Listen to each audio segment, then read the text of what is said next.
Pas bisa nggak?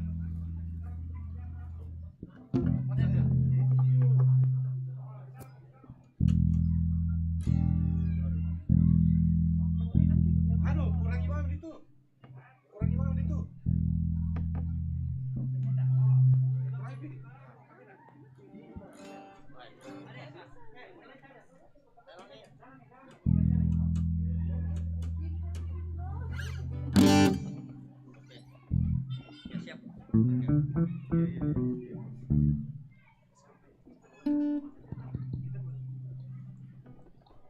Selamat pagi Bapak Ibu dan saudara-saudara yang kekasih dalam Tuhan. Selamat berjumpa dalam peringatan Jumat Agung pada pagi hari ini. Bapak Ibu yang sempat hadir di tempat ini, yang mengikuti secara live di rumah dan di berbagai tempat, mari bersama kita siapkan hati kita menghadap Tuhan. Di dalam kita bersama-sama memperingati kematian Tuhan kita Yesus Kristus. Mari bersama kita bangkit berdiri.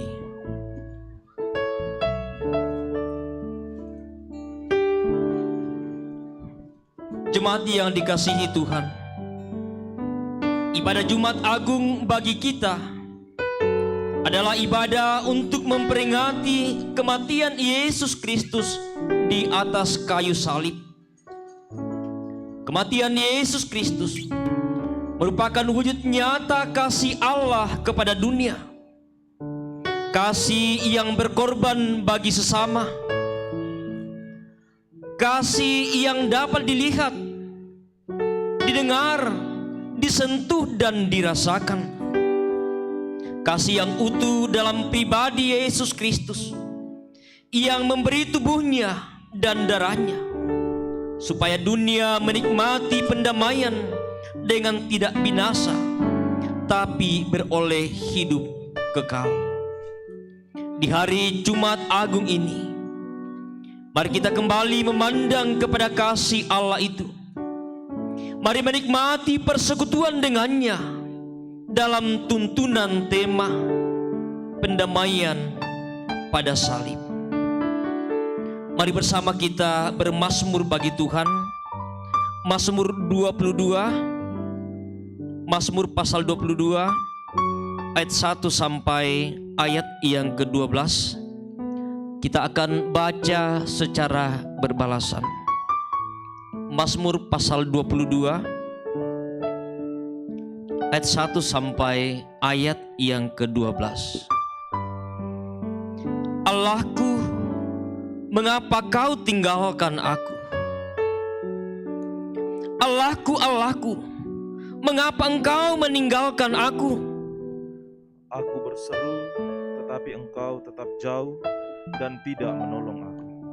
Allahku, aku berseru-seru pada waktu siang, tetapi engkau tidak menjawab.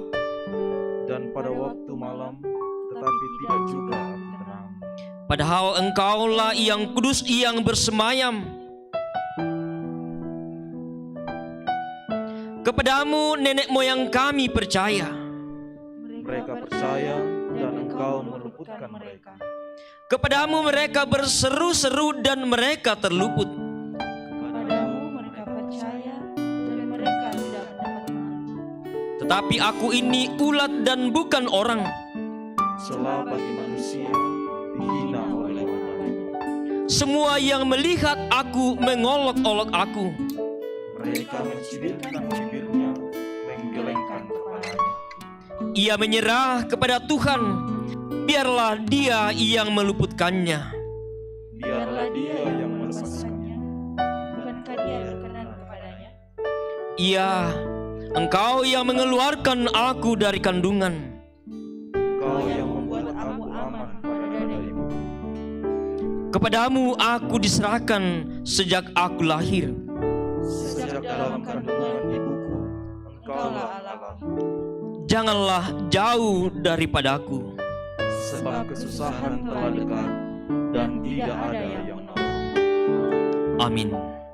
Memandang salib Rajaku.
Saudara-saudara,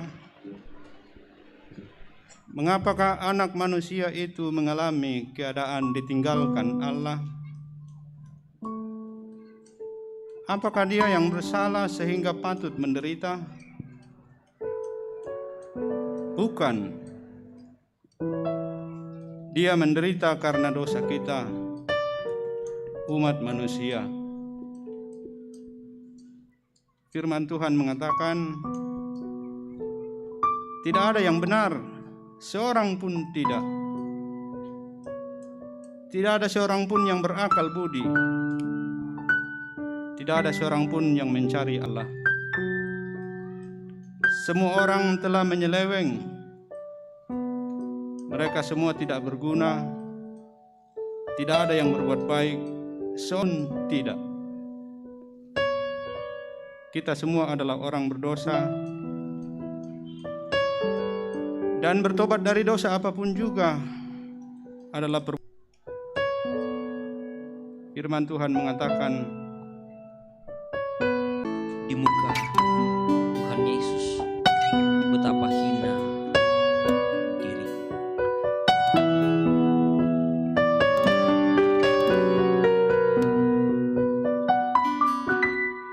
Di muka Tuhan Yesus betapa hina diriku, melawan dosa-dosaku. Di muka tersungkur karena dosaku, ku buka kerinduanku di muka Tuhan Yesus.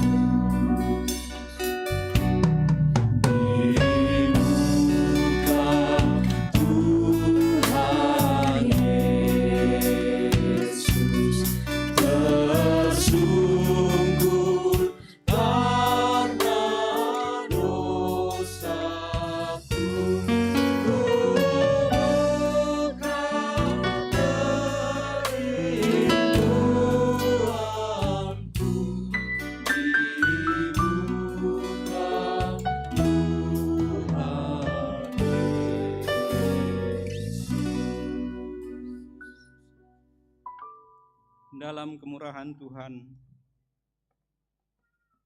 dengarkanlah lagi berita anugerah dari Dia. Tidakkah kau tahu dan tidakkah kau dengar? Tuhan ialah Allah kekal yang menciptakan bumi dari ujung ke ujung. Ia tidak menjadi lelah dan tidak menjadi lesu. Tidak terduga pengertiannya. Dia memberi kekuatan kepada yang lelah dan menambah semangat kepada yang tiada berdaya. Orang-orang muda menjadi lelah dan lesu, dan teruna-teruna jatuh tersandung. Tetapi orang-orang yang menanti-nantikan Tuhan mendapat kekuatan baru. Mereka seumpama Raja Wali yang naik terbang dengan kekuatan sayapnya. Mereka berlari dan tidak menjadi lesu. Mereka berjalan dan tidak menjadi lelah. Sayang padaku.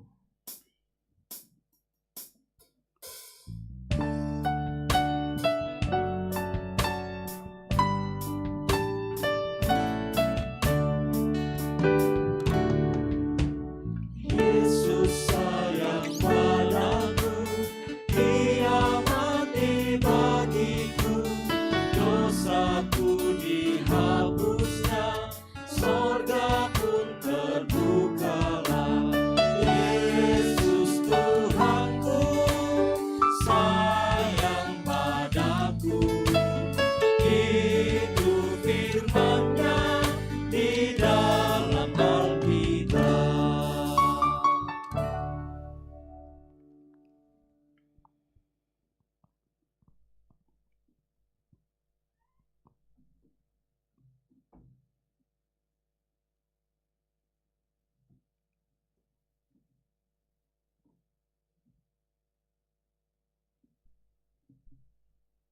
Mari kita berdoa.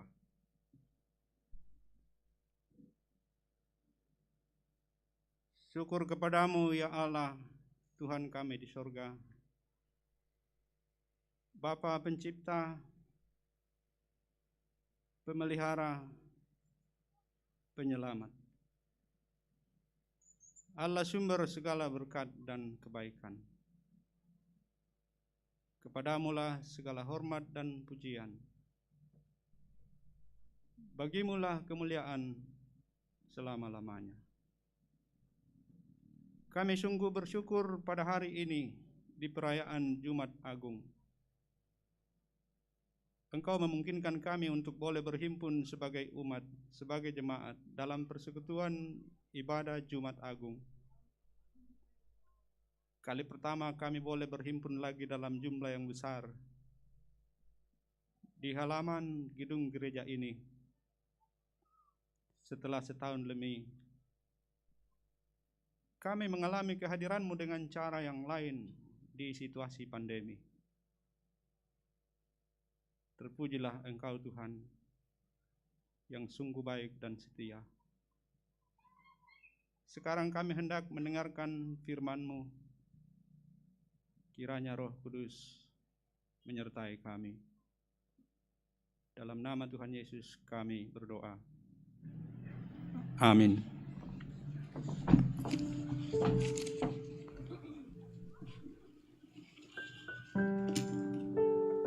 Pembacaan kita yang pertama terambil dari Yesaya 53 ayat 1 sampai dengan ayatnya yang ke-12.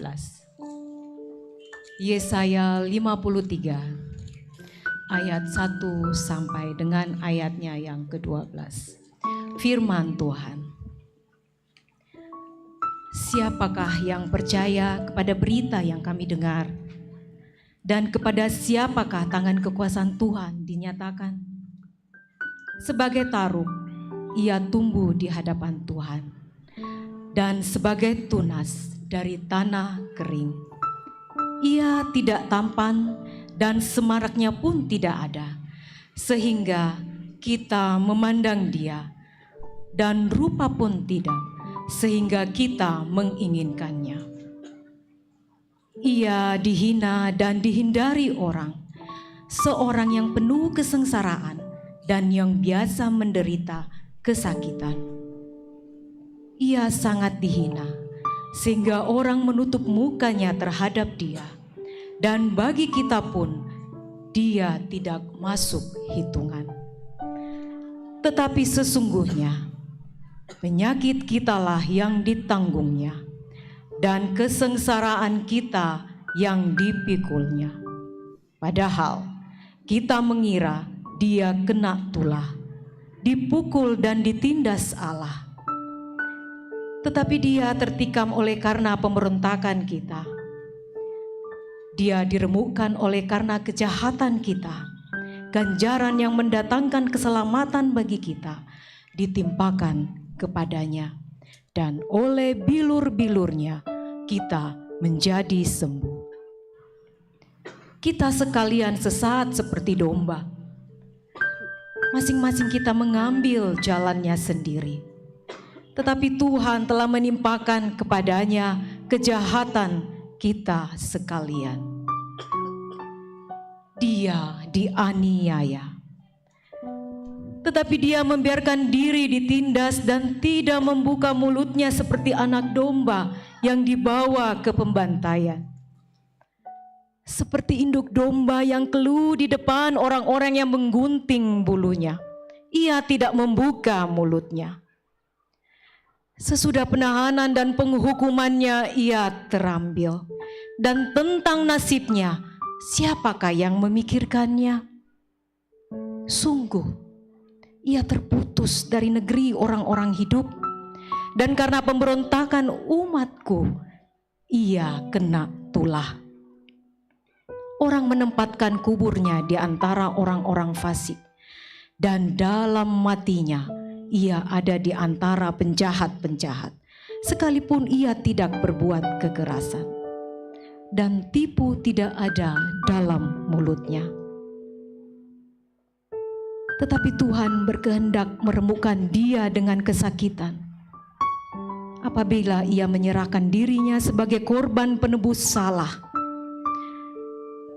ia akan melihat keturunannya, umurnya akan lanjut, dan kehendak Tuhan akan terlaksana olehnya. Sesudah kesusahan jiwanya, ia akan melihat terang dan menjadi puas. Dan hambaku itu sebagai orang yang benar akan membenarkan banyak orang oleh hikmatnya, dan kejahatan mereka dia pikul. Sebab itu aku akan membagikan kepadanya orang-orang besar sebagai rampasan, dan ia akan memperoleh orang-orang kuat sebagai jarahan, yaitu sebagai ganti karena ia telah menyerahkan nyawanya ke dalam maut, dan karena ia terhitung di antara pemberontak-pemberontak. Sekalipun ia menanggung dosa banyak orang dan berdoa untuk pemberontak-pemberontak. Amin, firman Tuhan.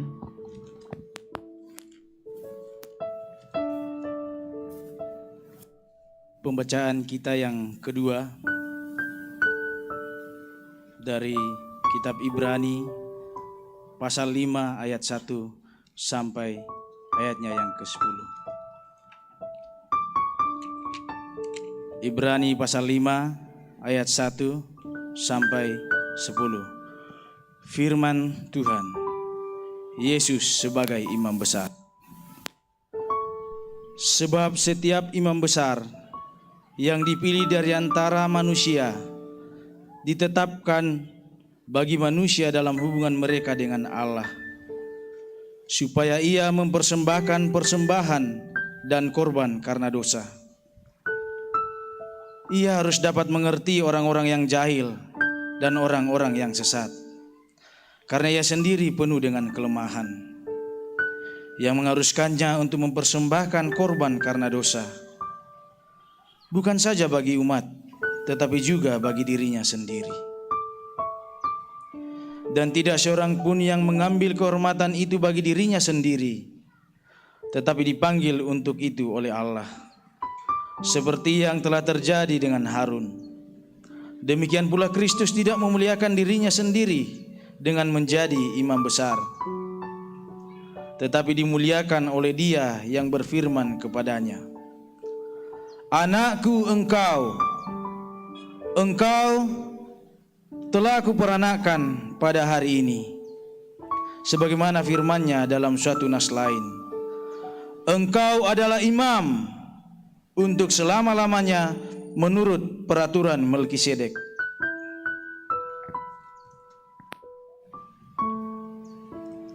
Dalam hidupnya sebagai manusia, ia telah mempersembahkan doa dan permohonan dengan ratap tangis dan keluhan kepada Dia yang sanggup menyelamatkannya dari maut. Dan karena kesalehannya, ia telah didengarkan. Dan sekalipun ia adalah anak, ia telah belajar menjadi taat dari apa yang telah dideritanya. Dan sesudah ia mencapai kesempurnaannya, ia menjadi pokok keselamatan yang abadi bagi semua orang yang taat kepadanya. Dan ia dipanggil menjadi imam besar oleh Allah menurut peraturan Melkisedek.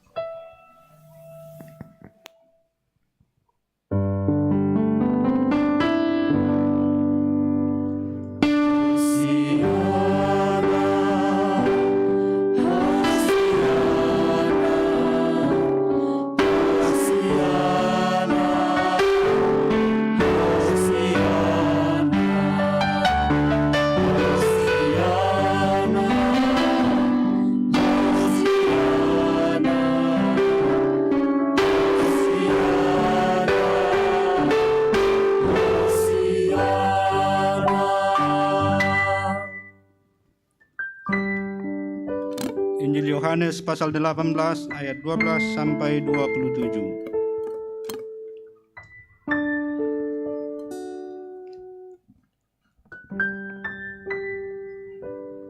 Maka pasukan prajurit serta perwiranya dan penjaga-penjaga yang disuruh orang Yahudi itu menangkap Yesus dan membelenggu Dia.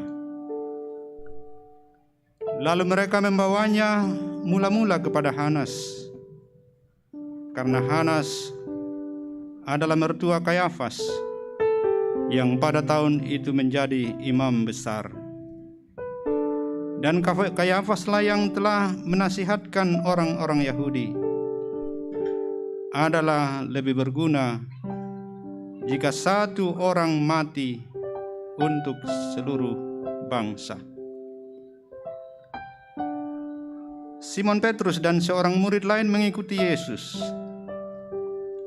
Murid itu mengenal imam besar, dan ia masuk bersama-sama dengan Yesus ke halaman istana imam besar.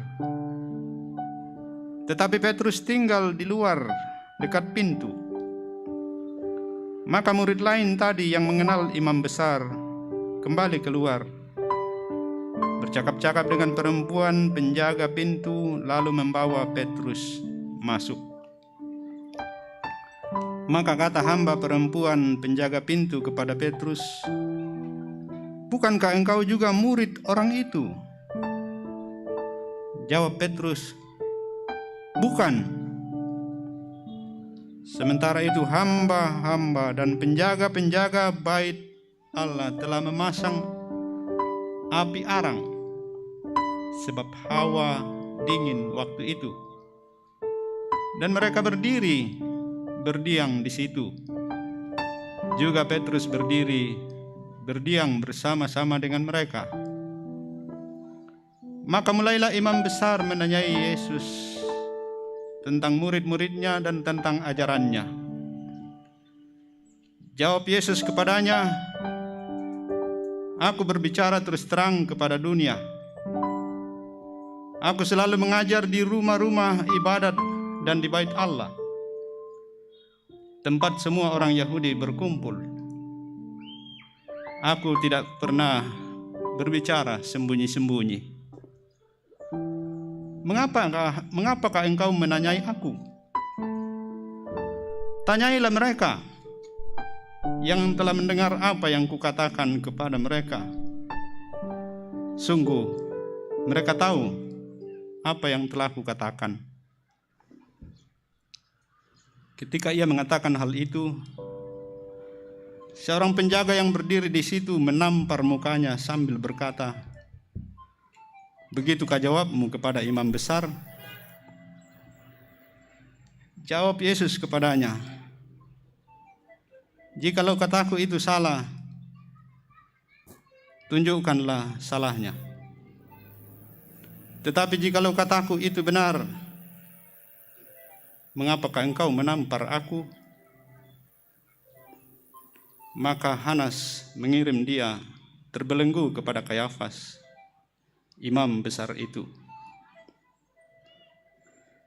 Simon Petrus masih berdiri berdiam. Kata orang-orang di situ kepadanya, "Bukankah engkau juga seorang muridnya?"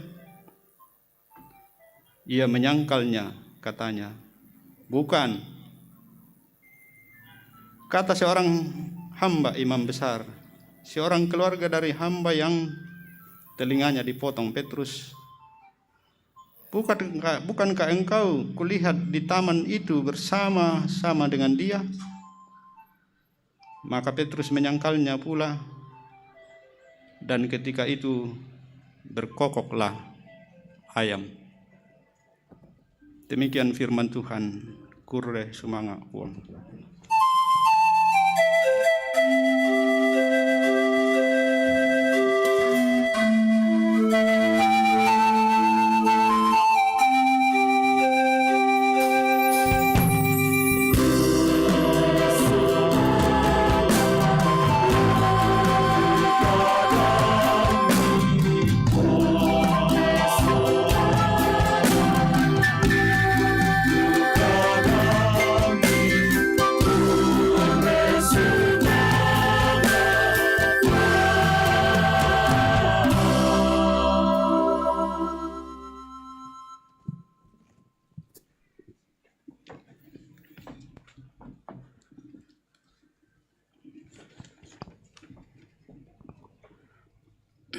kalau ada di antara Bapak Ibu saudara-saudara yang penggemar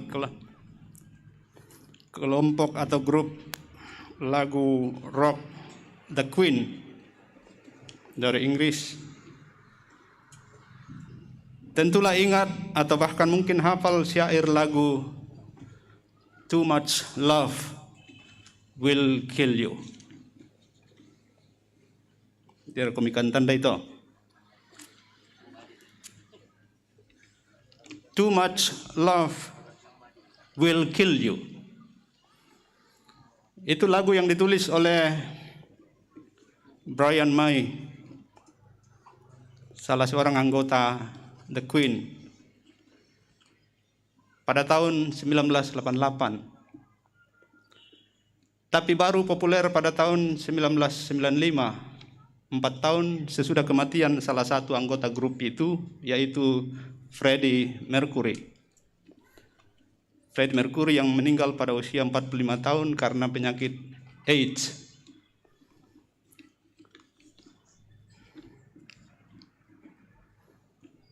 Too much love will kill you. Terlalu banyak cinta akan membunuhmu setiap saat.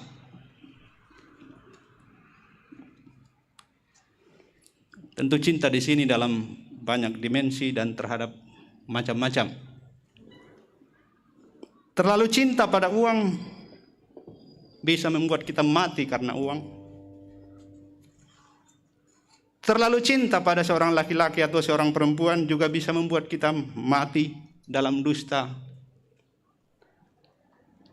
mati dalam kebohongan, atau bahkan mati karena tak tahan tidak memiliki dia. Ada satu ungkapan yang dekat dengan itu, mungkin kita pernah dengar, yang namanya one-night syndrome. Sindrom oneitis kalau di bahasa Indonesia. One-night syndrome. Supaya tidak rumit, one-night syndrome itu semacam penyakit jiwa. Kalau saya misalnya cowok yang lagi tergila-gila pada seseorang, lalu mengatakan, di meja makan ada kamu, ini lagu toh. Di kamar mandi ada kamu, bahkan hanya kamu. Di dompet ada kamu, maksudnya fotonya.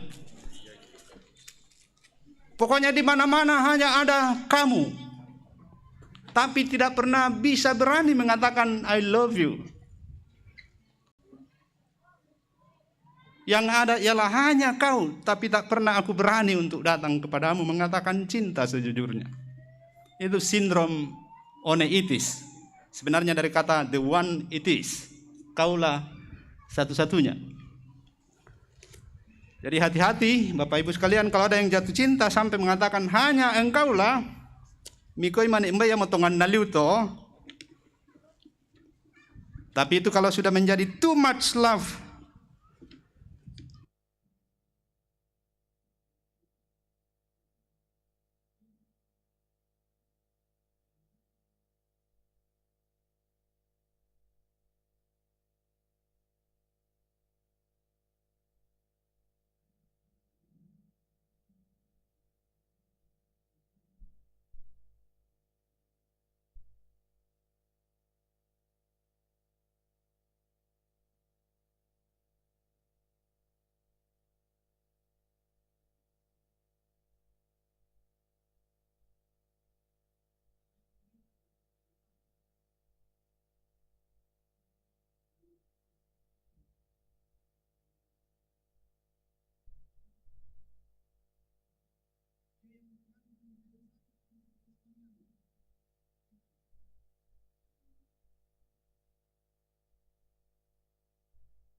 di kayu salib.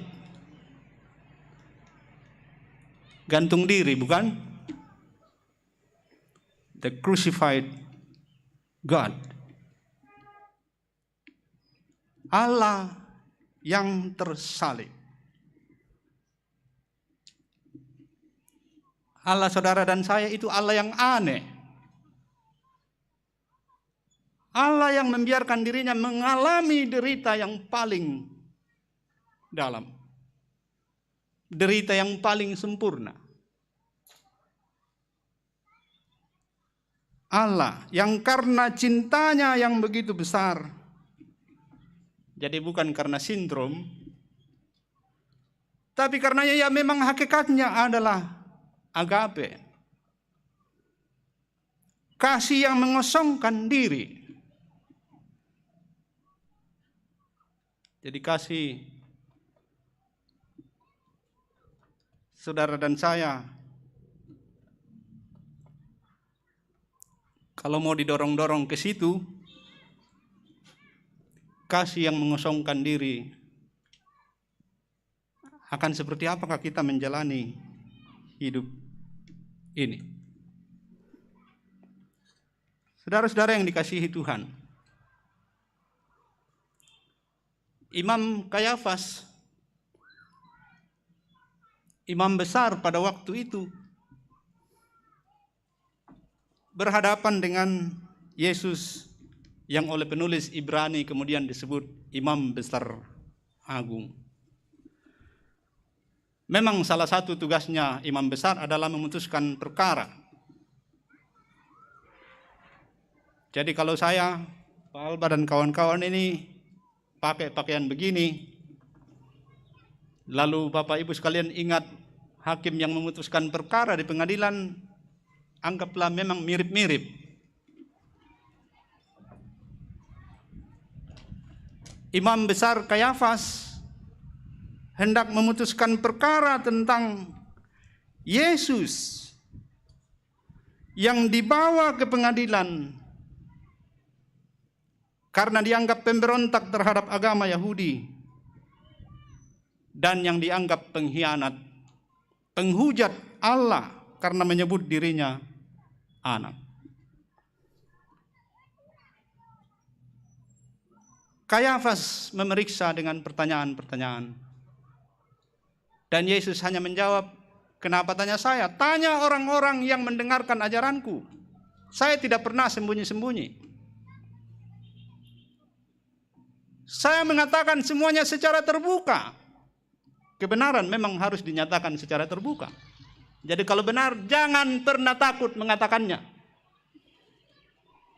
Kebenaran tidak pantas dikatakan di tempat tersembunyi. Apakah daki pina di Pukadajo membuninna? Saya mengatakannya secara terbuka, terang-terangan, di hadapan umum. Tanya mereka apa yang aku katakan. Yesus ditampar, dianggap kurang ajar di hadapan imam besar. Siapapun waktu itu tidak menyadari sama sekali bahwa inilah imam besar yang sesungguhnya yang ditampar oleh Kayafas itu. Imam besar agung yang sedang menjalani seperti yang dinubuatkan oleh Yesaya, bagaikan anak domba yang dibawa ke pembantaian. Ditampar. Injil Markus mungkin yang mencatat diludahi. Ini gambaran yang ekstrim mengenai bagaimana justru Yesus sebagai imam besar itu bukan mempersembahkan lagi anak domba, bukan lagi mempersembahkan hewan yang menjadi korban penghapus dosa. Imam besar itu hanya masuk tempat persembahan ruang Maha Kudus sekali setahun untuk mempersembahkan korban penghapus dosa. Dan sekarang Yesus tidak mengambil domba. Ia menjadi domba yang digiring ke pembantaian. Itu lukisan lain dari kisah Yesus mati di kayu salib, yang sebelum sampai di kayu salib mengalami semua perlakuan yang paling buruk. Direndahkan serendah-rendahnya, diberi beban yang sebenarnya merupakan beban seluruh dunia karena dosa kita manusia. Ibrani menegaskan Yesuslah imam besar. Imam besar yang dipilih oleh Allah sendiri, dan karena itu ia tidak meninggikan diri walaupun ia anak. Ia ditetapkan dan dipilih oleh Allah sendiri. Saudara dan saya tentu tidak sulit untuk menghayati bahwa selama kita menyadari memang ada satu yang disebut Tuhan pencipta segala sesuatu, akan selalu teringat bahwa memang dari waktu ke waktu yang ada ialah kita memberontak. Yang ada ialah kita sering menyimpang dari maksud Tuhan mencipta kita. Dan adalah wajar dan menjadi sangat mudah untuk menghayati mengapa kita selalu merasa perlu untuk sungguh-sungguh yakin bahwa ada jalan untuk kembali kepada Dia. Manusia di sepanjang sejarah, katakanlah hampir seluruh agama, mengenal konsep kurban. Pengganti kita, pengganti diri kita. Artinya sebenarnya diri kita lah yang harusnya dipersembahkan. Hidup kita lah yang seharusnya. Tapi kemudian dalam beragama itu disubstitusi dengan kurban dalam berbagai bentuknya. Pengorbanan Yesus memang hanya merefer atau menunjuk kepada kurban penghapus dosa. Tapi sekali lagi pertanyaannya, mengapa? Mengapa harus begitu? Kan Tuhan bisa bikin dengan cara lain. Mengapa cintanya harus sampai pada mengorbankan anak tunggalnya? Perlu diulang-ulang itu supaya kita sungguh-sungguh merenungkan seperti apakah sebenarnya seriusnya dosa saudara dan saya. Mengapa harus tergantung di antara langit dan bumi di salib yang kasar?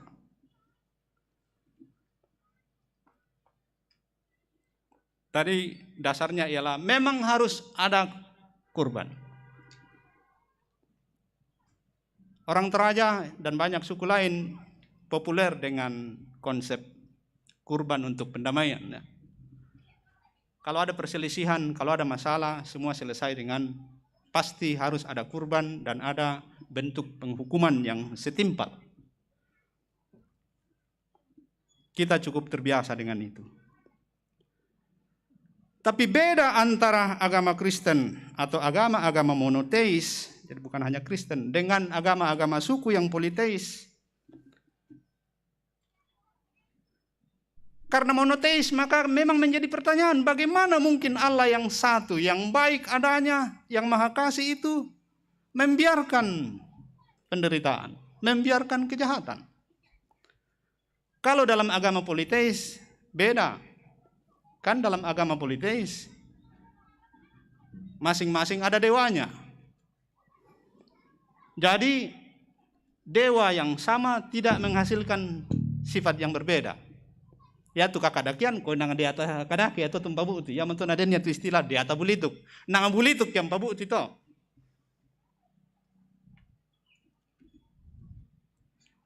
Bahkan macam-macam penyakit itu bisa didefinisi atau bisa ditunjuk mana penyebabnya.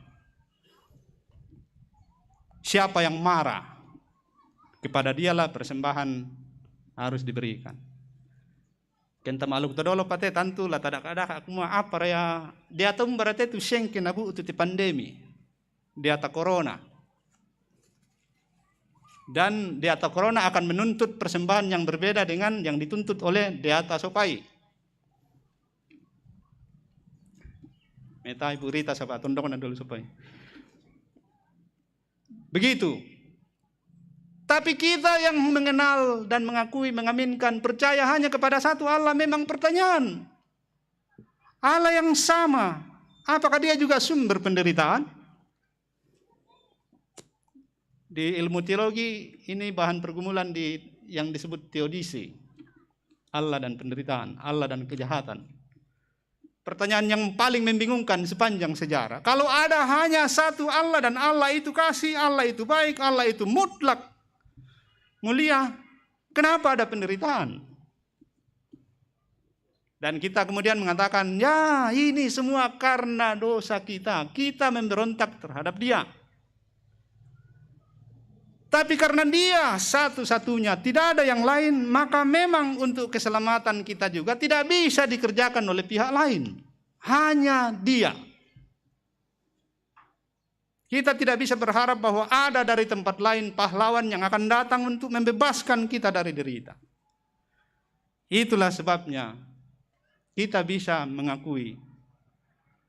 Dan inilah istimewanya ajaran Tritunggal. Allah Tritunggal. Allah yang satu tapi jamak dalam dirinya. Ia baik, ia adil. Ia tidak mungkin membiarkan dosa. Ia harus menghukumnya. Tapi karena ia maha kasih dan kasihnya sempurna, harus ada solusi terhadap apa yang saudara dan saya harus tanggung. Solusinya ialah pengorbanan oleh Allah sendiri. Bukan oleh saudara dan saya. Tidak ada yang bisa kita korbankan untuk menebus dosa. Untuk bisa meraih pendamaian dengan Allah. Allah sendirilah yang mengerjakannya.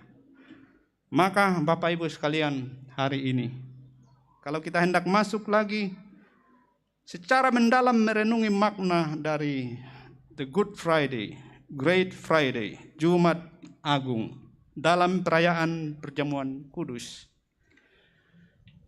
mari kita memeriksa diri untuk sungguh-sungguh sadar bahwa kita memang sangat berdosa. Kita sangat kurang ajar.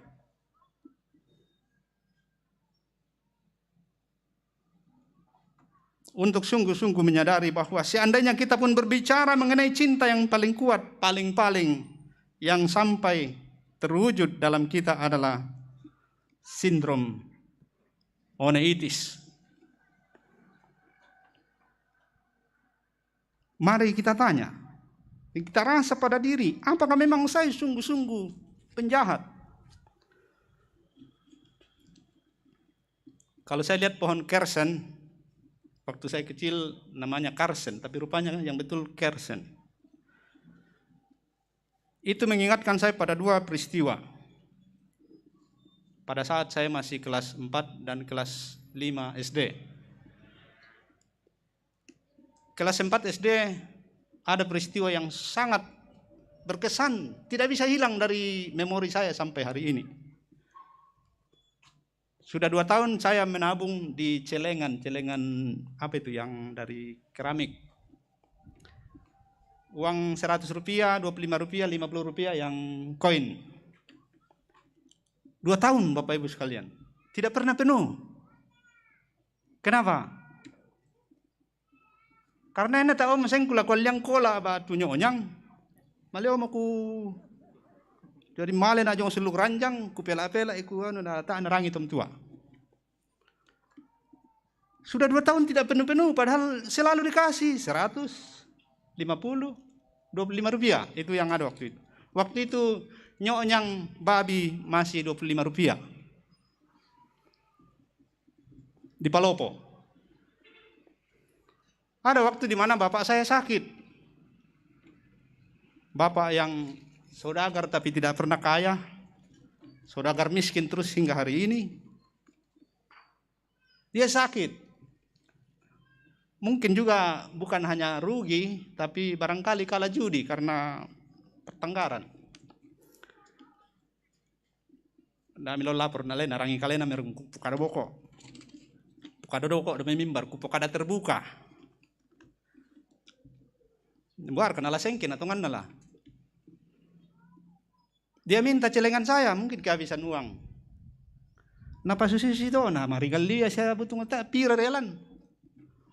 Dia ambil dan dia lempar ke lantai, terhambur.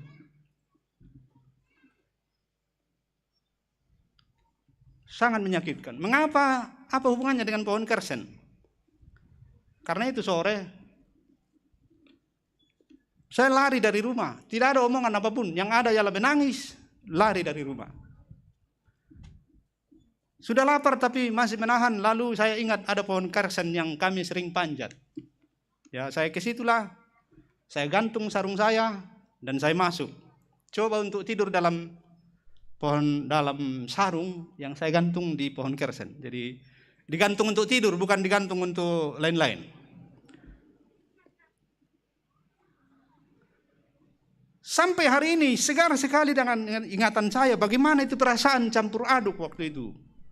Sakit hati bahwa saya diperlakukan begitu, tapi ya memang saya salah. Masa nabung 2 tahun tidak pernah penuh? Karena saya sendiri ambil di sangar kadibo koto ke kuala kalian itu pangku. Mbak di boko duka tuh lah. Karena nak papa sola mama atabung ni, nayan nate om la kolyang kola sola nyonyang kuboko mo to. Salah yang sangat mengganggu sampai hari ini. Setiap kali saya lihat pohon kersen, saya ingat kesalahan ini. Tidur dalam sarung. Tapi akhirnya tidak tahan juga. Bukan hanya karena tidak tahan tidur dalam sarung, tapi lapar. Kemudian saya rasa orang di rumah diutus untuk mencari saya. Mereka sulit menemukan karena saya di atas pohon. Ini di sekitar rumah. Tapi tak seorang pun bisa membayangkan bahwa saya tidur dalam sarung di atas pohon.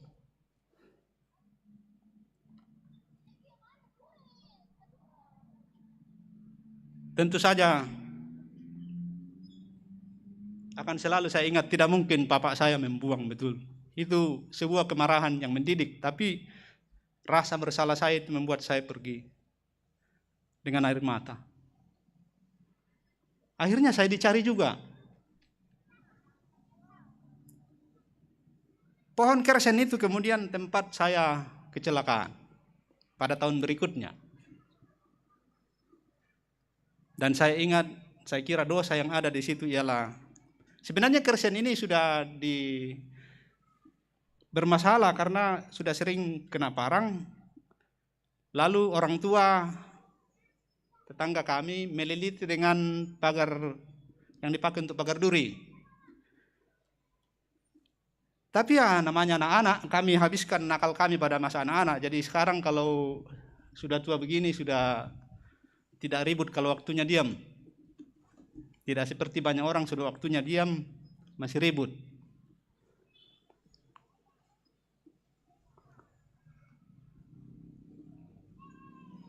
Sudah dipakai kawat berduri supaya tidak bisa naik, tapi kami naik. Berulang-ulang kami dikejar tapi naik lagi. Sampai akhirnya suatu hari pohon ini tumbang pada saat ada 9 orang di atas. 9 orang di pohon kersen yang sudah batangnya hampir ambruk. Karena saya di bagian yang paling di atas, dekat dengan pucuk, memang hanya saya yang paling gawat. Di antara 9 orang yang bukan jatuh namanya itu ya, karena kami semua 9 orang di atas lalu pohon tumbang. Karena saya yang di puncak, hanya saya yang geger otak hampir 1 bulan. Itu kelas 5 SD.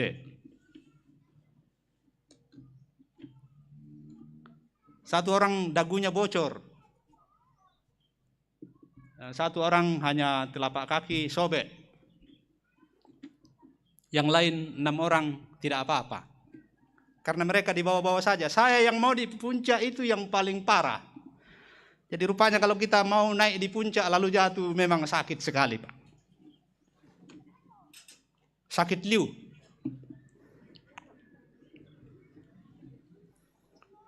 Makanya sebelum jatuh turun-turun ke bawah supaya tidak terlalu sakit seperti saya. Geger otak hampir 1 bulan. Itu mengerikan juga karena sebenarnya seandainya saya dirawat di rumah sakit mungkin cepat sembuh.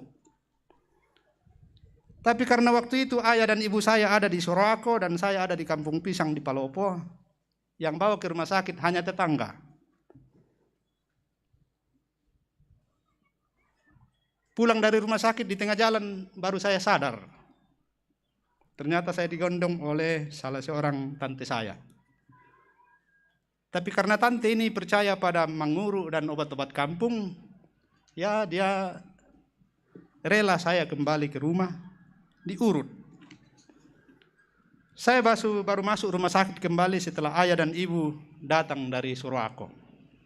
Memang masih susah ya karena waktu itu belum ada telepon ke Sorowako dan surat hanya dibawa lewat kapal laut. Kapal laut yang kayu itu yang bikin mabuk.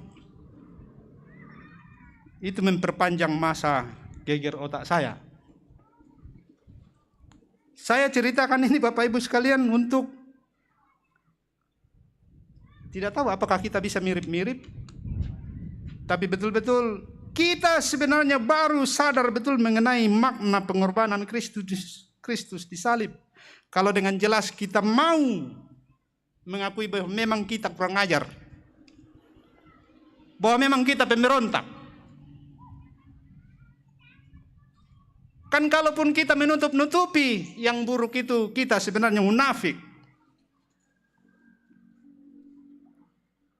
Munafik. Jadi, hari ini sebelum masuk perjamuan kudus, sudah menemukan jawaban mengapa Yesus tergantung di salib. Karena dia mau menjadi imam besar yang bukan mempersembahkan domba, tetapi mempersembahkan dirinya. Memenuhi nubuat kasih Allah yang akan menyerahkan anaknya untuk menanggung dosa dunia. Dosa saudara dan saya. Bersungguh-sungguhlah merasakan bahwa kita memang jahat, bahwa kita memang tidak baik. Lalu mengaminkan anugerah Allah yang menebus, supaya penebusan itu memberikan kita rasa damai yang sungguh-sungguh damai.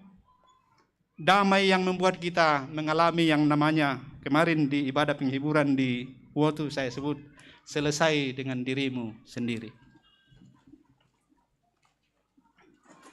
Selesai dengan dirimu sendiri sempurna sungguh pada saat kau mengaminkan bahwa kau bisa selesai dengan dirimu karena Allah mau menyelesaikan masalah antara dia dengan kita. Itu saja.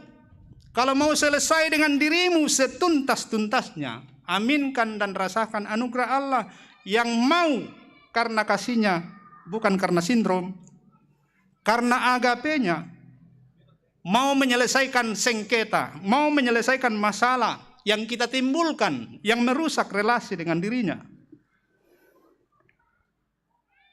The crucified God. Allah yang mau tersalib dalam anaknya yang tunggal. Itulah solusinya. Sehingga saudara bisa mengalami yang tetangga kita sebut makum syukur. Selalu bisa bersyukur dan melatih diri terus bersyukur dalam situasi apapun. Mengalami apa yang disebut unconditional joy, unconditional blessed, unconditional happiness. Kebahagiaan yang tak terkondisikan. Rasa diberkati yang tidak tergantung kepada apa kata orang. Bagaimana sikap orang terhadap saya. Rasa bahagia yang bersumber hanya dari salib. Pendamaian yang dikerjakan Allah dengan menyerahkan anak tunggalnya tergantung di salib yang kasar.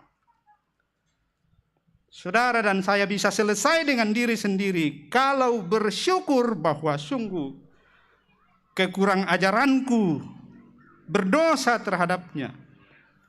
Kekurang ajaranku menampar dia dalam tangan Imam Kayafas. Diselesaikan oleh dia sendiri. Memang saya tidak bisa selesaikan. Cerita saya tadi itu tidak mungkin saya menyelesaikan perbaikan relasi dengan ayahku. Tapi bapakku tetap bapakku, seburuk apapun dia, karena dia manusia. Ia tidak akan membuang aku. Dan apalagi bapakku yang di sorga, yang suci, bersih, dan kekal. Tak mungkin ia membuangku. Berbahagialah saudara dan saya. Bisa menikmati bahagia karena selesai dengan diri, bukan karena kita mampu, tapi Allah sendiri menyelesaikannya dan memberi kita ruang dan waktu untuk menikmatinya dari waktu ke waktu. Tuhan dimuliakan.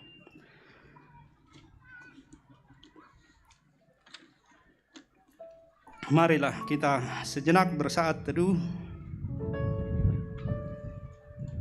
meresapi lebih dalam pesan firman Tuhan di hari Jumat Agung ini. Untuk membuat saudara dan saya sungguh-sungguh lepas dari beban dosa. Untuk membuat saudara dan saya sungguh-sungguh merasakan betapa sayangnya Tuhan.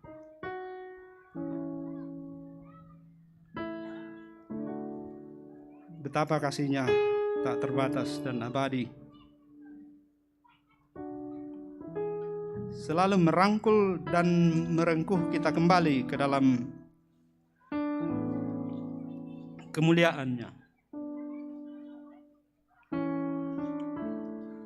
Dan karena itu, dalam kuasa Roh Kudus, saya mengundang saudara-saudara untuk berdiri, mengungkapkan pengakuan iman kita seperti menurut rumusan pengakuan iman rasuli. Demikian. Aku percaya kepada Allah, Bapa yang Maha Kuasa, Khalik langit dan bumi, dan kepada Yesus Kristus, anaknya yang tunggal, Tuhan kita, yang dikandung daripada Roh Kudus, lahir dari anak darah Maria, yang menderita di bawah pemerintahan Pontius Pilatus, disalibkan, mati dan dikuburkan, turun ke dalam kerajaan maut.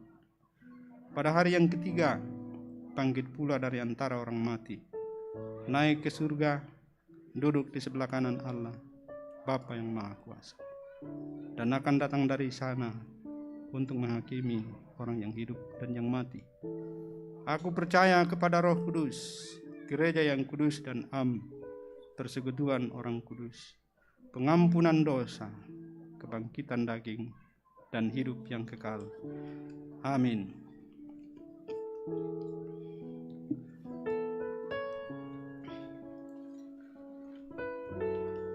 Silakan duduk dan kita mempersiapkan diri untuk masuk dalam perjamuan kudus.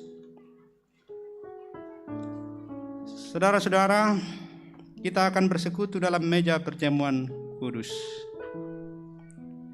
Roti dan anggur dalam perjamuan kudus hendaknya kita terima sebagai tanda dan meterai dari kasih dan kesetiaan-Nya kepada kita. Roti dan anggur hendaknya kita terima sebagai tanda dan meterai dari kasih dan kesetiaan-Nya kepada kita. Di dalam perjamuan kudus ditegaskan kepada kita bahwa Tuhan kita Yesus Kristus melalui pengorbanannya yang sempurna telah membebaskan kita dari sumber segala kesusahan, yaitu dosa. Suatu perjanjian baru diadakannya dengan kita, dan Roh-Nya yang menghidupkan dikaruniakannya kepada kita, supaya kita dapat hidup dengan Dia dalam suatu persekutuan yang benar. Ia menghubungkan kita seorang dengan yang lain dalam kasih yang benar, yang patut dinampakkan dalam hidup kita melalui perkataan dan perbuatan. Mari berdoa. Ya Allah, Bapa kami di surga, Engkau mengundang kami datang ke meja perjamuan-Mu. Lalu Engkau mempersilahkan kami melihat dan merasakan betapa baik dan bersahabatnya Engkau. Kini kami datang sebagaimana adanya. Engkau tahu bahwa ada di antara kami yang tertekan oleh pelbagai kekhawatiran. Ada juga yang masih terlibat dan dililit di dalam dosa.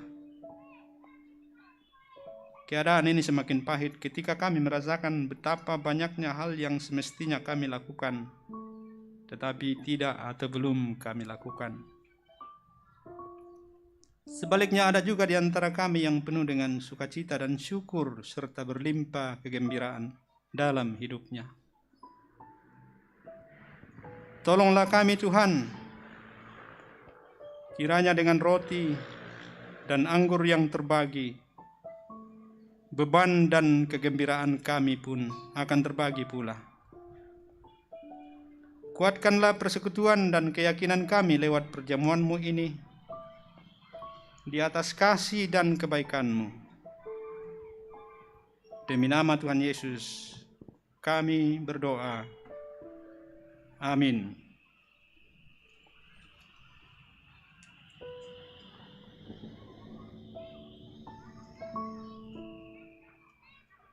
Pujian anak domba Allah memikul derita akan mengantar kita bersama-sama mempersiapkan diri kita untuk masuk di dalam perjamuan kudus.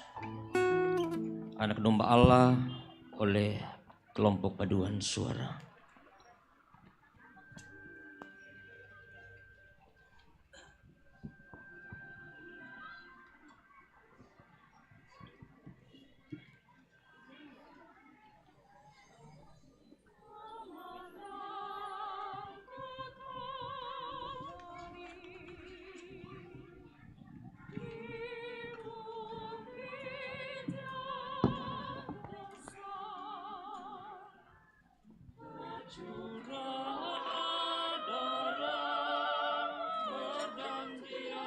Silakan Bapak Ibu Pendeta untuk mengambil tempat di depan untuk mempersiapkan segala sesuatunya yang telah tersedia di meja perjamuan, dan Bapak Ibu yang akan mengambil bagian dalam perjamuan sebentar akan berdiri di tempat untuk menerima anggur dan roti.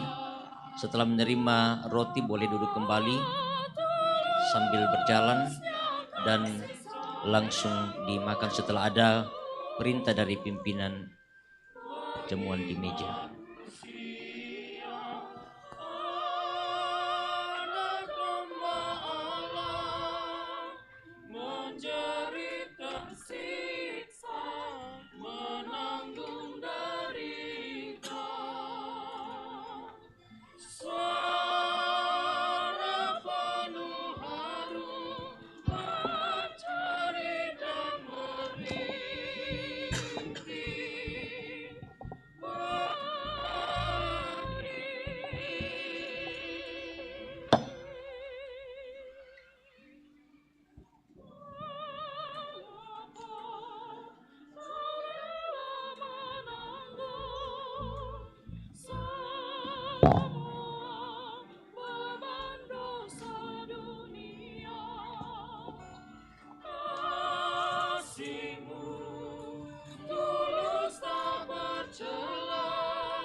Saudara-saudara yang dikasihi Tuhan, roti dan anggur yang kita lihat ini hendaklah kita terima sebagai tanda dan meterai dari pengorbanan dan persekutuan dengan Kristus.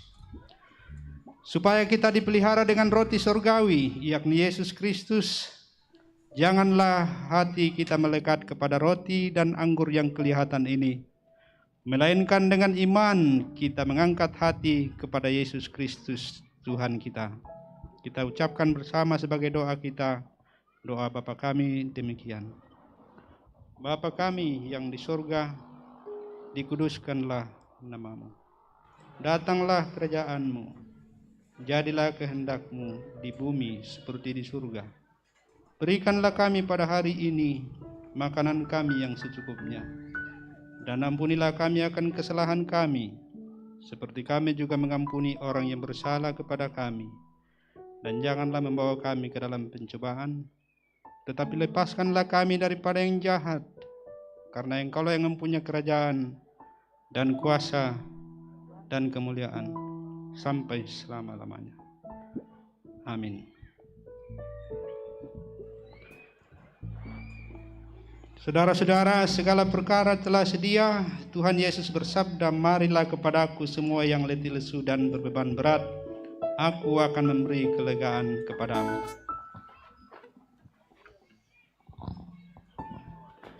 Roti yang kita pecah-pecahkan ini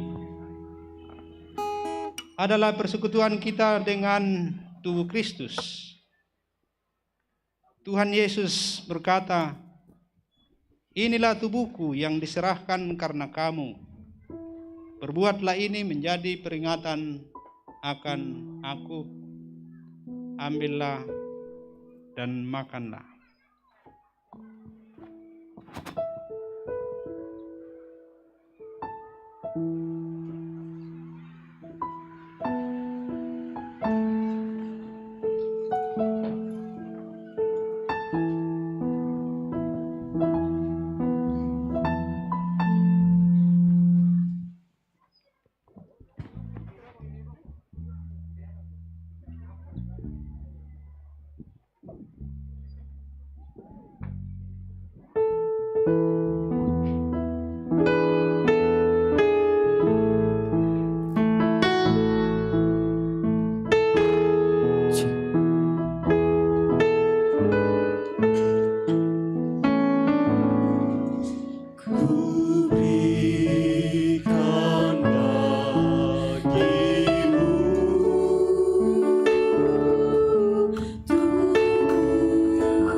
semuanya.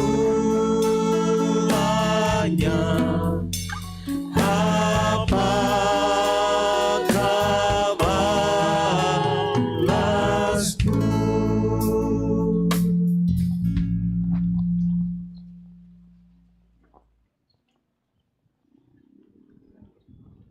Saudara-saudara,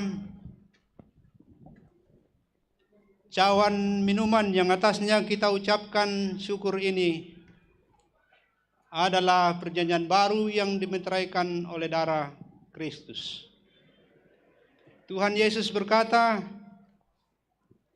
"Inilah darahku, darah perjanjian baru yang ditumpahkan bagi banyak orang untuk pengampunan dosa. Minumlah kamu sekalian dari cawan ini."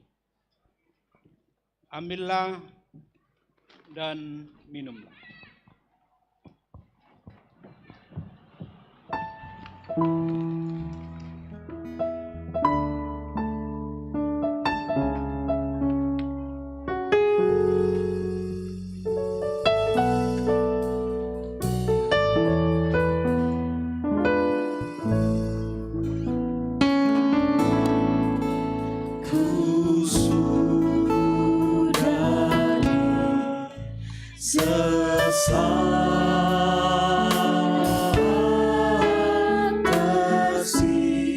Tersiksa dan pedih, supaya hilanglah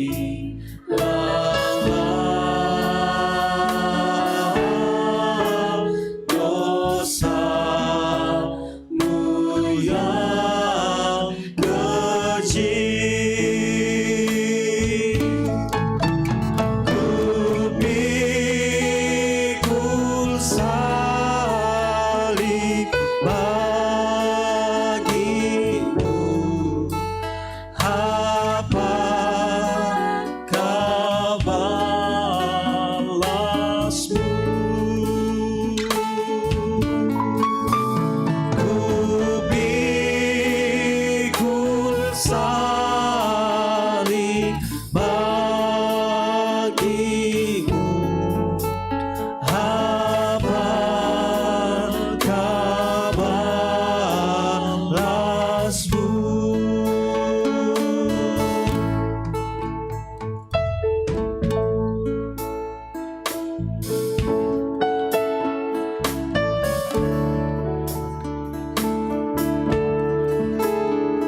dengarkanlah firman Tuhan dan pegang teguhlah.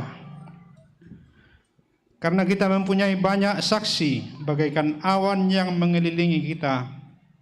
Marilah kita meninggalkan semua beban dan dosa yang begitu merintangi kita dan berlomba dengan tekun dalam perlombaan yang diwajibkan bagi kita.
Ya, silakan Bapak Ibu Pendeta, supaya kembali ke tempat.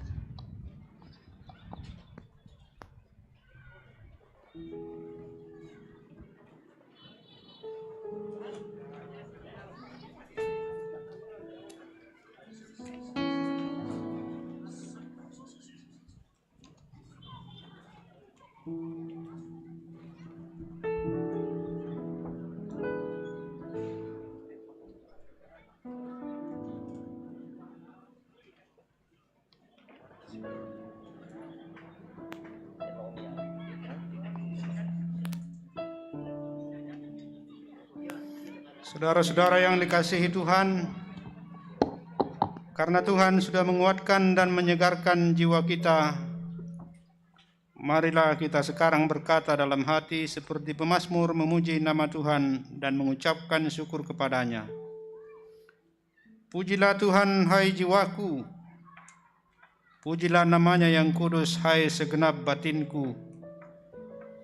Pujilah Tuhan, hai jiwaku, dan janganlah lupakan segala kebaikannya.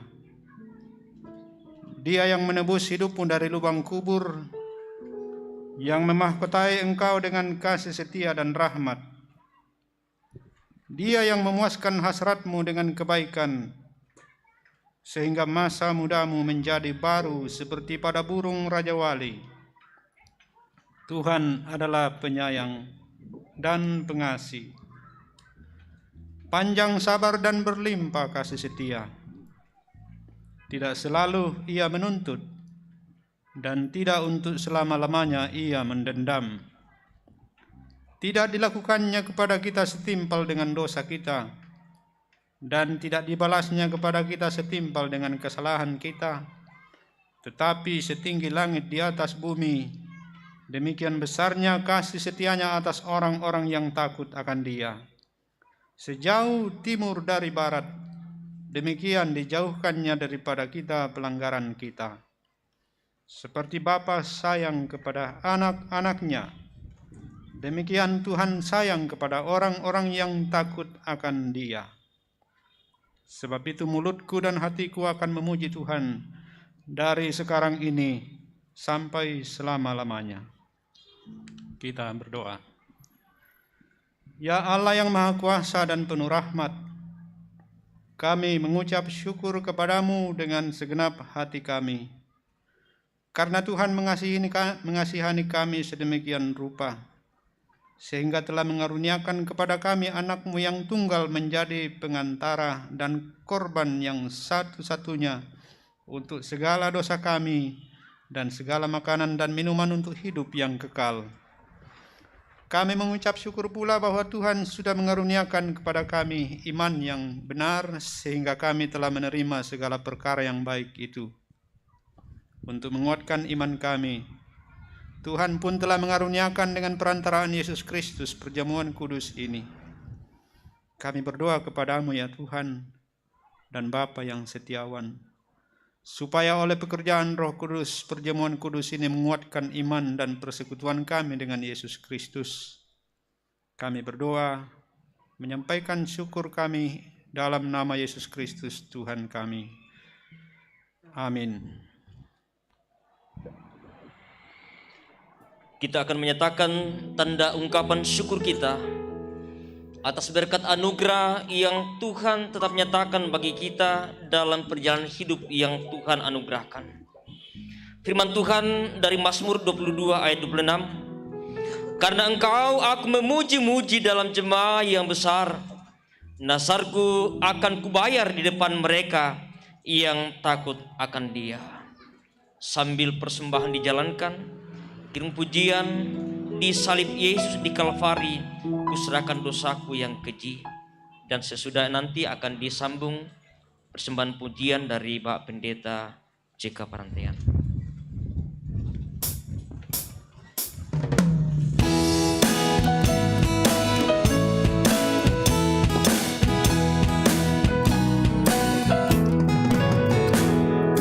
Di salib Yesus di Kalvari, serahkan dosaku yang keji. Oleh darahnya aku bersih. Puji namanya, puji namanya, puji namanya. Oleh darahnya aku bersih. Puji namanya.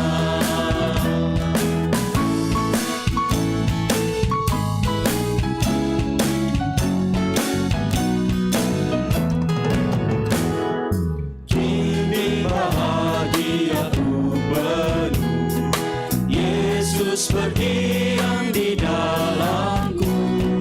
Sungguh ku selamat, ku ditebus. Puji namanya, puji namanya, puji namanya. Oleh darahnya aku bersih. Puji namanya.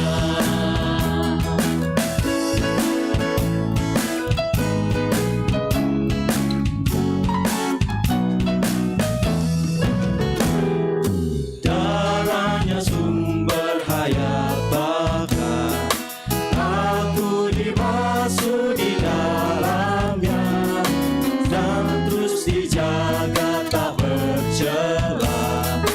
Puji namanya, puji namanya, puji namanya. Oleh darahnya aku bersih. Puji namanya.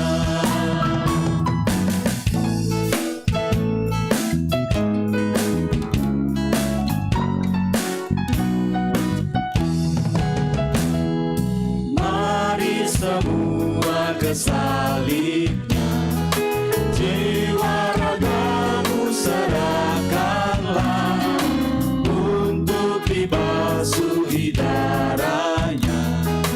Puji namanya,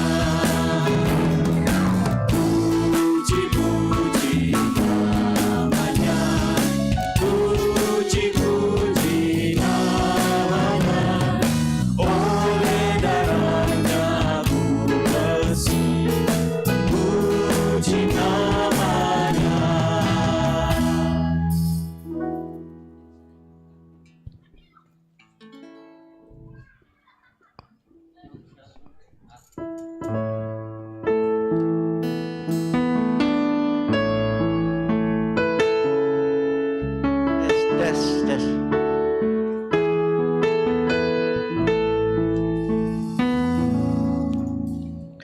Tak usah kau takut,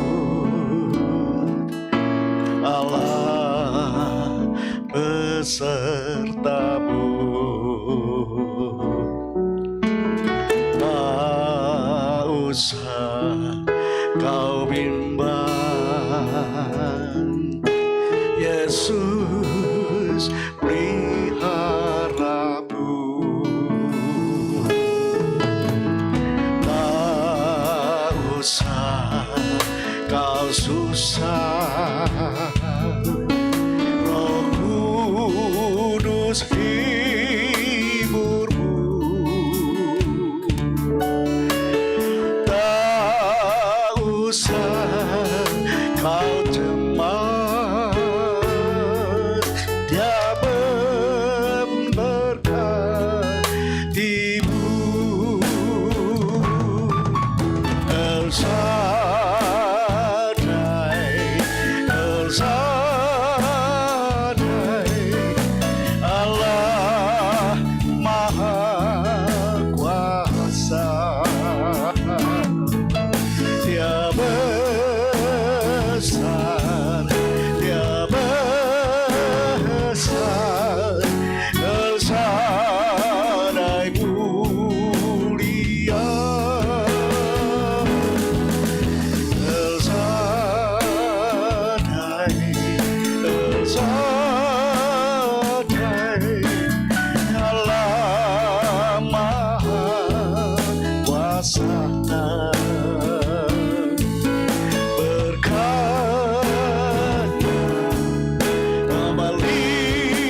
Tak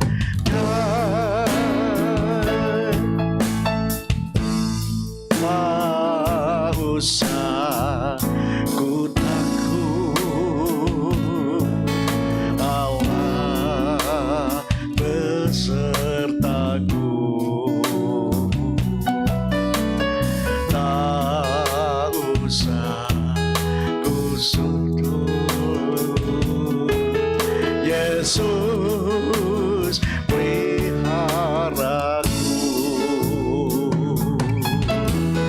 Tak usah ku susah, Roh Kudus hiburku. Tak usah ku cemas, Dia memberkatiku. Tersadai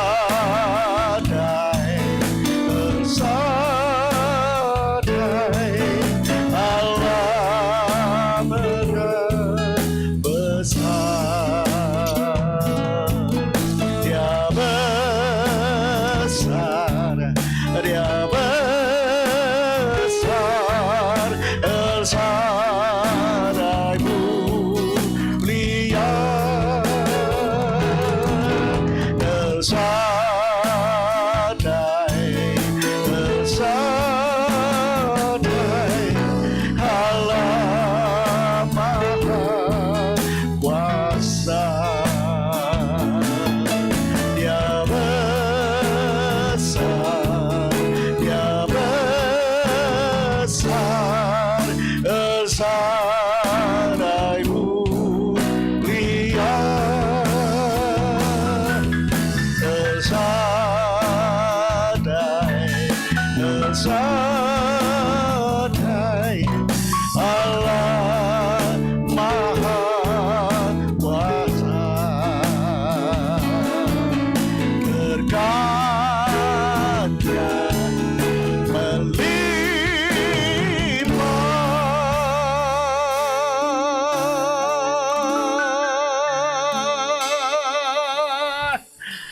El Shaddai.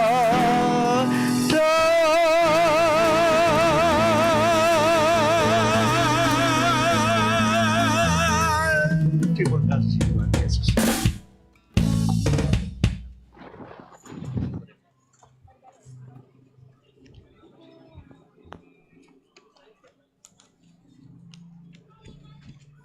Masih bisa nafas panjang, artinya paru-paru masih bersih. Lembeku.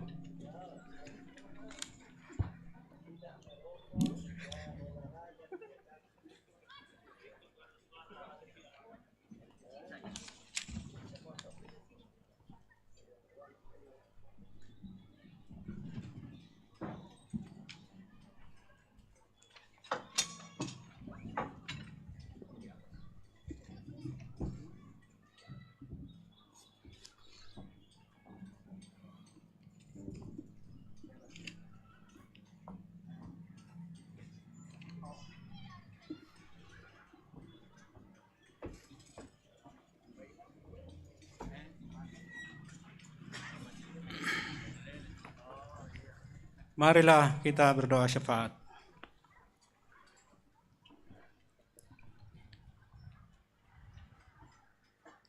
Dengan sukacita dan kegembiraan yang bertambah-tambah, limpah syukur kepadamu ya Tuhan, untuk boleh menikmati perayaan Jumat Agung dalam persekutuan yang sungguh menjadi wujud nyata kehadiran tubuh Kristus di dunia ini. Terima kasih ya Tuhan untuk mengalami hadirat-Mu dalam perayaan Jumat Agung, untuk ibadah yang sedang berlangsung, untuk pemberitaan firman-Mu, untuk pelaksanaan perjamuan kudus, untuk segala sesuatu yang boleh kami lakukan sebagai persembahan kami, dan terutama juga untuk limpah berkat-Mu yang menyentuh kami secara menyeluruh, baik lewat firman-Mu maupun kehadiran-Mu dengan cara Tuhan sendiri yang tak pernah dapat kami lukiskan dengan kata-kata. Terima kasih ya Tuhan, betapa bahagianya kami boleh berhimpun kembali dalam persekutuan yang nyata, bukan hanya secara virtual. Terima kasih untuk keamanan, untuk rasa terlindung yang boleh kami nikmati di tengah-tengah situasi pandemi dan keprihatinan yang bertambah karena berbagai kejadian yang menimbulkan rasa was-was dan ketakutan di dalam masyarakat. Terima kasih untuk upaya yang terus dilakukan oleh pemerintah kami. Kiranya Tuhan terus melimpahkan berkat-Mu untuk bangsa dan negara ini. Menolong dan melindungi pemerintah kami. Menolong dan menjaga semua yang Tuhan beri tanggung jawab untuk menjaga keamanan, untuk melayani masyarakat, TNI, Polri, dan semua aparat negara, baik pegawai negeri maupun ASN yang tidak berstatus pegawai negeri, terutama juga lembaga-lembaga swasta yang ikut mengemban amanah undang-undang untuk mengupayakan kesejahteraan bagi seluruh rakyat, untuk menciptakan perdamaian dan hidup yang berkenan kepadamu. Bapa, terima kasih kami boleh kembali beribadah seperti ini, dengan harapan bahwa Tuhan sendiri menolong kami untuk sungguh-sungguh bijaksana, bijak dan tenang, mengembangkan cara hidup yang sungguh-sungguh dengan ketaatan kepadamu, menjadi orang yang berbakti kepada bangsa dan negara, melayani sesama kami melalui disiplin yang sebaik-baiknya untuk menjaga kesehatan, untuk melindungi diri dan sesama dari ancaman pandemi. Terima kasih secara khusus ya Tuhan, kami persembahkan untuk pengabdian yang telah dijalankan oleh hamba Tuhan, Bupati dan Bapak Wakil Bupati pada periode yang lalu, telah mengakhiri masa tugasnya dengan baik. Dan Tuhan, kami percaya Engkau akan melindunginya dalam pengabdian selanjutnya pada bidang tugas yang Tuhan sendiri akan mengaturnya. Terima kasih karena Engkau sudah menolong mereka sungguh-sungguh menghayati pendamaian di kayu salib itu, membuat kami bisa selesai dengan diri sendiri, membuat kami menjadi orang-orang yang sungguh karena selesai dengan diri sendiri dapat memberi pengabdian kepada sesama kami sebagai bakti kami kepada Tuhan. Kiranya Tuhan mengantar kami masyarakat Toraja Utara menjalani masa transisi pemerintahan sampai dilantiknya Bupati dan Wakil Bupati yang baru. Tuhan, kami berdoa kiranya seluruh pekerjaan, usaha, dan apapun yang menjadi kegiatan kami dalam rangka mengemban tugas kami mengelola hidup menurut kehendak-Mu pada berbagai bidang tugas dan pengabdian, pada berbagai bidang usaha untuk mencukupkan kebutuhan kami, untuk memperoleh yang cukup dan lebih bagi pelayanan, untuk mengangkat tugas baik di tengah-tengah keluarga, di dalam jemaat, dan di dalam masyarakat. Kami berdoa untuk pelayanan publik oleh pemerintah kami, pendidikan, kesehatan, pembangunan ekonomi, dan pada semua bidang kehidupan kami.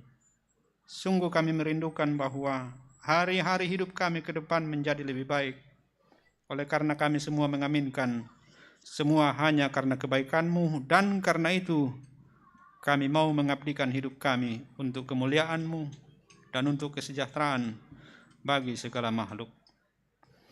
Bapa, kami berdoa untuk perjalanan pelayanan Gereja Toraja ke depan pada semua lingkup. Untuk pelayanan yang dikerjakan oleh jemaatmu di sini, di lingkup klasis dan wilayah. Dan terkhusus kami mau berdoa lagi untuk persiapan pelaksanaan sidang Sinode ke-25 Gereja Toraja yang akan berlangsung pada bulan Juli. Kami berdoa, Tuhan sendirilah yang berperkara dan menolong setiap kami untuk secara maksimal mengemban tugas masing-masing. Supaya persidangan itu sungguh merupakan ruang dan waktu di mana kami mendengarkan Tuhan. Ruang dan waktu di mana kami mengusulkan apa yang sesuai dengan kehendak-Mu. Bapa, kami berdoa dalam duka yang sangat dalam bersama dengan banyak dari sesama kami yang mengalami duka cita karena kematian orang-orang yang ditinggal, yang dikasihi. Baru saja kami memakamkan sahabat kami almarhum Pendeta Mika Pakan kemarin di Wotu. Tadi pagi telah tiba di Toraja jenazah almarhum Prof. Salusu. Tadi pagi juga kami mendengarkan berita meninggalnya sahabat kami, hamba-Mu, Pendeta Yohanes Lolopayung. Gereja Toraja berduka. Kami semua sangat berduka kehilangan mereka. Tuhan, berilah kami penghiburan. Buatlah kami menjadi orang-orang yang sungguh mengerti makna semua yang terjadi. Supaya dengan kelegaan yang dari Tuhan sendiri, semua kami dan terkhusus segenap keluarga yang sedang berduka tetap dikuatkan, tetap memiliki sukacita, dan selalu dapat bersyukur. Kami telah membawa persembahan syukur, persembahan hidup kami. Kiranya Tuhan berkenan. Kami ingat banyak orang yang belum berkesempatan hadir. Mereka yang hanya bisa mengikuti ibadah ini secara virtual. Kami ingat betapa banyaknya saudara-saudara kami yang hidup dalam keadaan yang susah, berat dan tertekan oleh berbagai pergumulan. Hanya Engkau Allah yang berkuasa, pengasih dan penyayang yang mampu memberikan pertolongan. Kami berdoa untuk mereka semua. Kami doakan hidup kami ke depan ini sebagai keluarga, sebagai orang tua yang bertanggung jawab untuk mendidik anak-anak kami. Kami doakan kiranya hamba-hamba Tuhan, segenap pelayan yang Tuhan utus di jemaat ini, pendeta, penatua, diaken bersama semua pengurus organisasi intragerejawi dan siapapun yang Tuhan beri kepercayaan, semoga mereka semua tetap satu dalam kasih dan semangat melayani lebih bersungguh-sungguh. Terima kasih Tuhan, ampunilah segala dosa kami. Dengarlah kami berdoa di dalam nama Tuhan Yesus. Amin. Marilah kita berdiri. Dengarkanlah petunjuk hidup baru. Dari Ibrani pasal 4 ayat 14 sampai 16. Kesudahan segala sesuatu sudah dekat. Karena itu kuasailah dirimu dan jadilah tenang, supaya kamu dapat berdoa. Tetapi yang terutama, kasihilah sungguh-sungguh seorang akan yang lain. Sebab kasih menutupi banyak sekali dosa.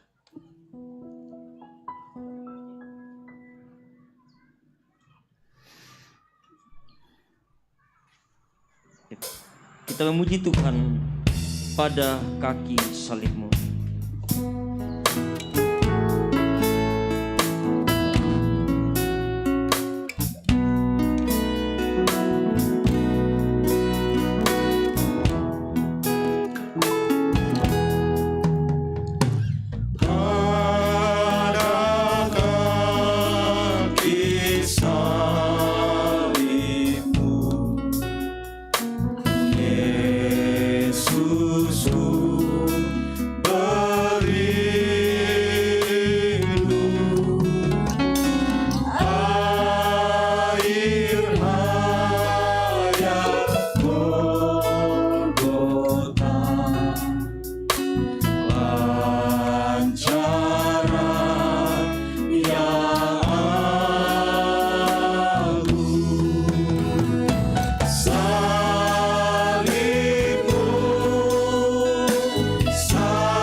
Pergilah,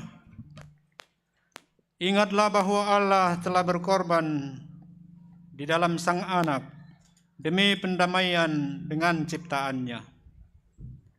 Syukuri pengorbanan Allah itu dengan hidup dalam relasi damai dengan sesama dan dengan seluruh ciptaannya. Tuhan memberkati engkau dan melindungi engkau. Tuhan menyinari engkau dengan wajah-Nya dan memberi engkau kasih karunia. Tuhan menghadapkan wajah-Nya kepadamu dan memberi engkau damai sejahtera.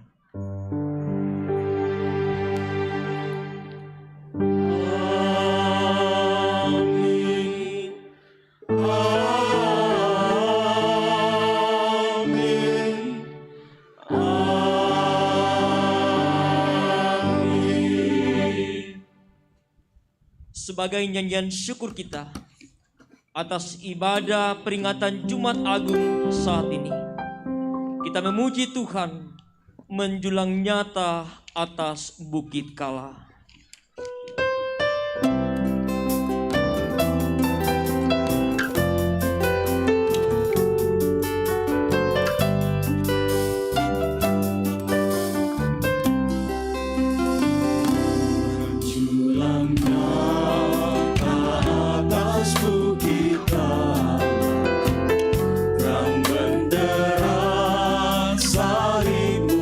Tuhanku,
dosa yang tak terperi, dilumpuh cinta Tuhan terbenar.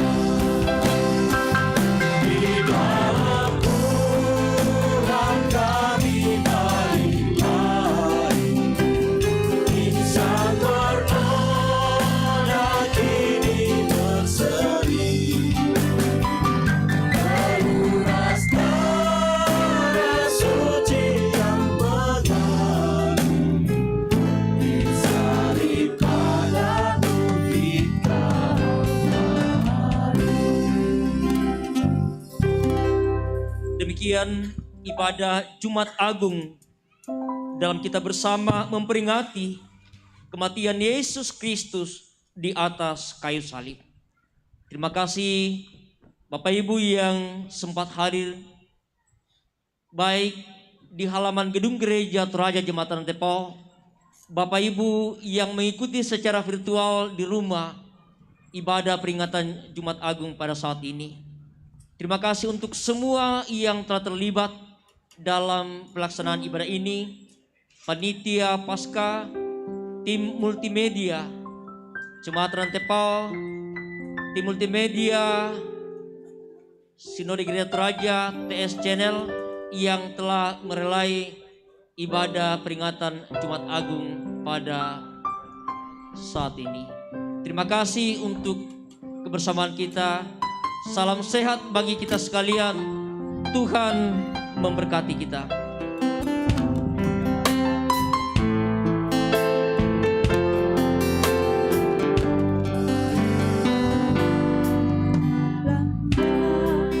Ke atas bukit Kalvari, Terang bendera salibmu Tuhanku,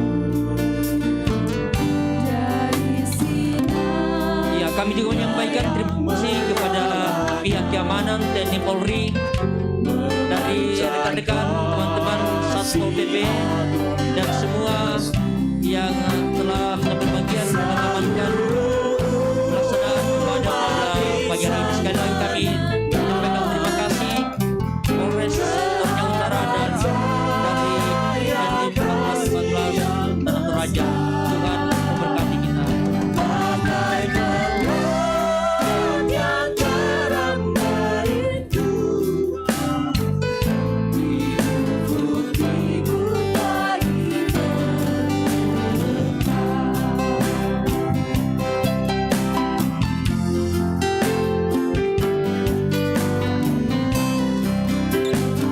salibmu Kristus tanda pengasihan,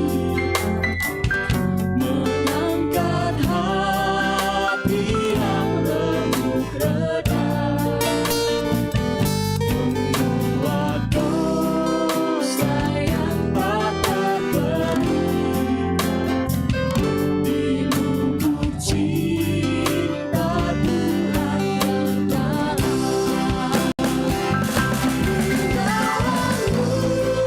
Tuhan kami balik lagi, insan bersaudara kini berseri.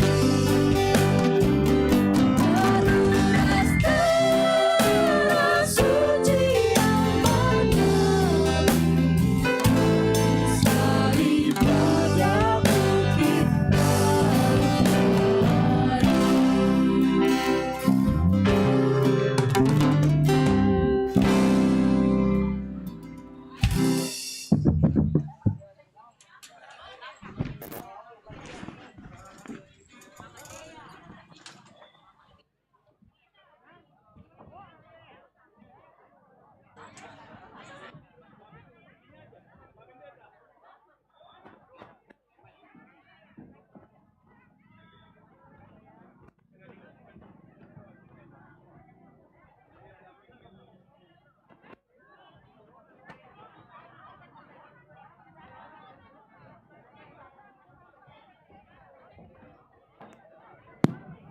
Ya, kepada Bapak Pendeta, Ibu Pendeta, dan semua kita yang melayani. Ya, mari kita untuk tutup ibadah kita saat ini, kita berdoa di tempat ini.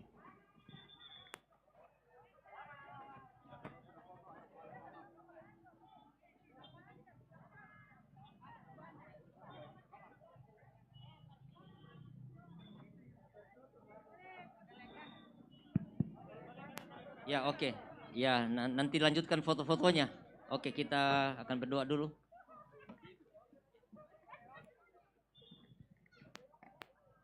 Mari kita berdoa. Bapa di sorga, terima kasih Tuhan. Kami sudah merayakan Jumat Agung hari ini, di mana kami boleh bersekutu dengan sesama kami di jemaat ini, bersekutu dengan Tuhan. Dan sungguh kami yakin kasih Tuhan-Nya luar biasa bagi kami, menyelamatkan kami. Dan melalui firman-Mu yang disampaikan oleh hamba-Mu Tuhan, ini akan kami bawa pulang, dan kami akan menjadi insan untuk mendamaikan di keluarga kami, di jemaat kami, masyarakat kami, dimanapun kami berada Tuhan. Dan tolong kami dikuatkan Tuhan, agar kami senantiasa memberi yang terbaik, karena itu berkat yang tidak pernah habis. Menanam benih Tuhan di dalam hidup kami sebagai benih investasi. Jangan seperti orang lain, beribadah di mana-mana, berdoa di mana-mana, di tempat lain. Tapi ketika mereka mau bunuh diri, mau mati, ingin di gereja. Agar supaya orang yang percaya, umat-Mu Tuhan juga ikut korban. Kasihani mereka Tuhan. Biarlah mereka sadar kalau mereka dengan doktrin yang salah. Sepertinya mereka mengikut jalan Tuhan, tetapi itu jalan yang sesat. Sadarkan mereka ya Tuhan, dan ciptakan kasih setia di bumi ini dalam kehidupan kami. Pakai kami Tuhan sebagai alat-Mu di dunia ini untuk menyampaikan itu Tuhan. Bapa di sorga, sertai para pendeta hari ini Tuhan, bahkan selanjutnya dalam tugas pelayanan dan usaha. Begitupun kami Tuhan. Biarlah semuanya ini indah di dalam hidup kami, karena rencana-Mu Tuhan indah buat kami. Di dalam nama Tuhan Yesus kami berdoa. Amin.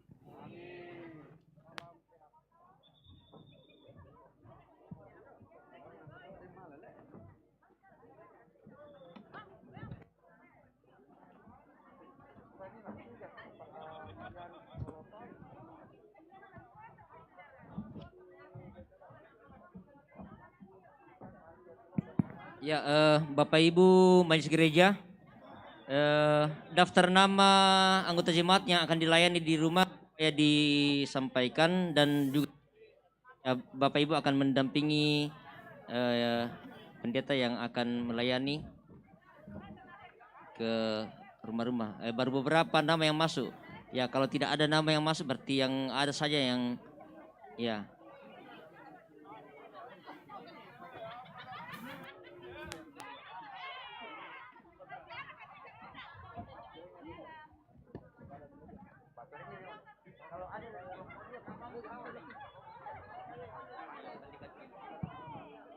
Minang daftar itu Pak. Kelompok 7, Pak Padi.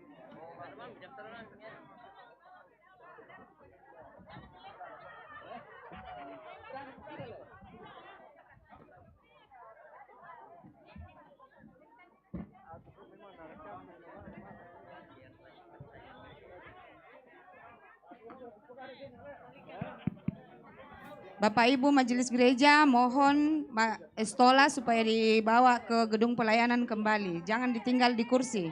Terima kasih.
dibebaskan, dibangkitkan hidup yang kau beri, dan kini hanya untukmu.